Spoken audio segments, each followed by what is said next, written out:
Apa kabar pemirsa, berjumpa lagi dengan saya Ratu Prameswari pada liputan Klikbait News kali ini.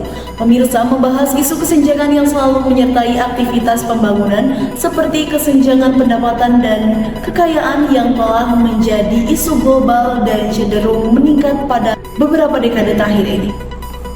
Kesenjangan sendiri merupakan indikator bahwa hasil pembangunan ekonomi suatu daerah atau negara tidak dinikmati secara merata oleh berbagai kelompok kesejahteraan. Oleh karena itu, upaya penurunan ketimpangan menjadi upaya penting dalam mengatasi kemiskinan, terutama pada daerah atau desa terpencil yang kurang diperhatikan pemerintahan. Pemirsa, SDGs desa berturut-turut mencakup tujuan desa tanpa kemiskinan, desa tanpa kelaparan, desa tanpa kesenjangan, desa sehat dan sejahtera, pendidikan desa berkualitas, keterlibatan perempuan desa, serta desa layak air bersih dan sanitasi. Bapak Mahali selaku Sekretaris Kelurahan Baros, Kota Sukabumi mengatakan bahwa masih adanya beberapa faktor yang menyebabkan timbulnya kesenjangan sosial antar warga seperti dalam hal pendidikan, kondisi sosial, penghasilan, dan lainnya. Hal ini tentu sangat berkesinambungan dengan SDGs Desa nomor 10 yang belum memiliki penerapan serta perubahan signifikan terhadap masyarakat, yaitu mengenai desa tanpa kesenjangan. Bagaimana kondisi kesenjangan sosial di kelurahan ini dan apa saja faktor yang mungkin bisa dibilang memperparah kesenjangan ini, Pak? Baik, jadi untuk di Kelurahan Baros ini secara demografi terdiri dari 18 RW dan 65 RT. Dan untuk kondisi secara kesenjangan dalam hal SDGs ya, antara kesetaraan gender, mungkin dari inklusivitas sosial, memang adanya kesenjangan antara 18 RW ini karena terpatok 7 RW yang mungkin dari perumahan dan sisanya itu masih ex desa. Jadi ada kesenjangan dari hal pendidikan, kondisi sosial, penghasilan dan segala macam. Mungkin itu faktor-faktor yang menjadi bagaimana perencanaan pembangunan di Kelurahan Baros juga harus digali. Apa saja nih program atau kegiatan yang direncanakan atau dilakukan oleh kelurahan mengenai kesenjangan ini, Bapak, dan apa hasil dan manfaatnya bagi masyarakat setempat? Baik, jadi untuk program yang mengarah ke kesenjangan ini, poin 10 ya, tujuan 10 dari SDGs ini adalah perencanaan pembangunan yang berasal dari bottom up, yaitu musyawarah perencanaan pembangunan, di mana kita sebagai kelurahan itu sebagai fasilitator di masyarakat dalam mengakomodir perencanaan atau usulan-usulan perencanaan, mau itu pembangunan, pemberdayaan dan segala macam yang nantinya menyangkut beberapa hal inklusivitas, di mana harus ada aspek masyarakat yang disabilitas maupun itu hal-hal yang lain. Bagaimana partisipasi dan juga respon masyarakat terhadap program ini dan apa aja kritik yang disampaikan oleh masyarakat setempat, Bapak? Untuk respon cukup baik, masyarakat juga ketika disampaikan saran dan masukan semua dapat berbicara. Mungkin dari perspektif masing-masing ya. Hal tersebut juga kita tetap akomodir gitu. Nanti kita simpulkan bagaimana perencanaan pembangunan itu memang tepat sasaran sesuai tujuan.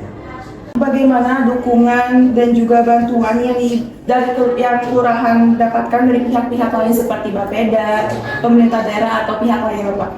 Untuk dari Bapeda mungkin terkait ke perencanaan pembangunan ya, mereka mempunyai master plan kota nantinya ya. Master plan kota di Bapeda itu sudah tertuang dalam RPJMD dan ada di RPD perubahan mungkin sekarang di 2024-2025. Dan kita juga susun bagaimana usulan dari kelurahan terkait RPJMD, RPJPD gitu untuk jangka panjang. Dan dukungannya cukup ini. Jadi antara perencanaan itu kan ada 4 ya, teknokratik, bottom up, politis dan aspirasi politik itu sendiri gitu. Jadi untuk untuk perencanaan pembangunan dan SDGs kesenjangan itu saling berhubungan. Kan dalam jalan pertama pasti ada tantangan ya Pak. Di sini tuh kelurahan menghadapi tantangan apa Pak dalam melakukan program ini? Tantangan memang tadi kembali ke adanya gap antara kondisi sosial masyarakat antara si miskin dan si kaya lah, mungkin secara simpel itu. Dari 18 RW, 7 RW dari perumahan yang notabene kalangan ekonomi menengah ke atas, dan di sisi lain 11 RW itu X desa. Nah itu cukup menguras tenaga untuk kita melakukan penyesuaian. Bagaimana kondisi kesenjangan sosial di desa ini dan juga apa faktor yang memperparah kondisi tersebut Bapak? Di desa kami, khususnya Desa Sukaraja, karena posisi desa berada di dekat kota, ya, tentunya transisi sekali. Kesenjangannya ya memang karena penduduk asal yang berpenghasilan yang kurang. Sementara di Desa Sukaraja yang penduduknya di atas 17.000 sangat berpengaruh terhadap sosial kemasyarakatan yang ada di wilayah. Nah, yang membuat parahnya itu karena memang hal ini masyarakat yang ada di kita gitu ya kecenderungannya ingin cepat enak kan gitu ya. Sementara lapangan kerja yang disediakan pemerintah sudah peran tentu sangat kurang sekali ya gitu. Mungkin seperti itu sehingga memang kesenjangan itu akan sangat kental. Program dari desa yang dilakukan untuk mengatasi kesenjangan tersebut Pak? Desa Sukaraja yang mencoba untuk memberikan pelatihan misalkan ya kepada masyarakat, soft skill tentunya seperti itu. Kemudian desa kan punya program yang atas perintah dari pimpinan lebih atasnya itu BLT desa ya. Meskipun nilainya bukan nilainya, jumlah yang didapatkannya itu hanya 25% ya dari dana desa. Kemudian jumlah orang yang mendapatkannya itu terbatas, hanya di bawah 50 orang. Pada mereka yang keterbatasan berhubungan dengan skill itu sendiri, diberi pekerjaan dan kita beri upah dengan layak gitu ya. Itu biasanya ada di program-program pembangunan, apakah dari APBD, dana desa atau yang lainnya. Biasanya seperti itu yang kita lakukan. Bagaimana partisipasi dan respon masyarakat terhadap program yang desa setelah lakukan Bapak? Tentunya sangat antusias sekali ya. Artinya semua program itu pasti diinginkan oleh mereka semua. Seperti itu. Bagaimana Bapak bentuk dukungan dan juga bantuan yang didapatkan dari pihak lain Bapak seperti Bapeda contohnya Bapak atau pemerintah lainnya? Ya, kalau Bapeda jelas itu namanya dapat bantuan sosial ya. Bantuan sosial ada yang berupa uang cash, ada yang bentuknya itu BPNT ya, bantuan pangan non beras ya.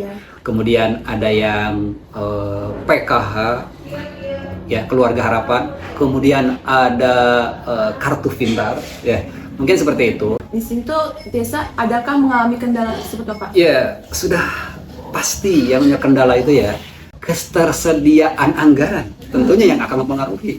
Yang namanya sustainable development goals itu kan menjadi takaran gitu ya bagi desa gitu. Kalau yang diinginkan juara menjadi mandiri, ya memang SDGs-nya harus di atas rata-rata juga.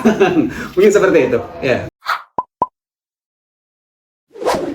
Baik pemirsa, itulah sekilas informasi terkait SDGs Desa nomor 10 yang membahas desa tanpa kesenjangan. Sekian informasi yang dapat disampaikan. Saya Ratu Permeswari, pamit undur diri. Quick One News melaporkan.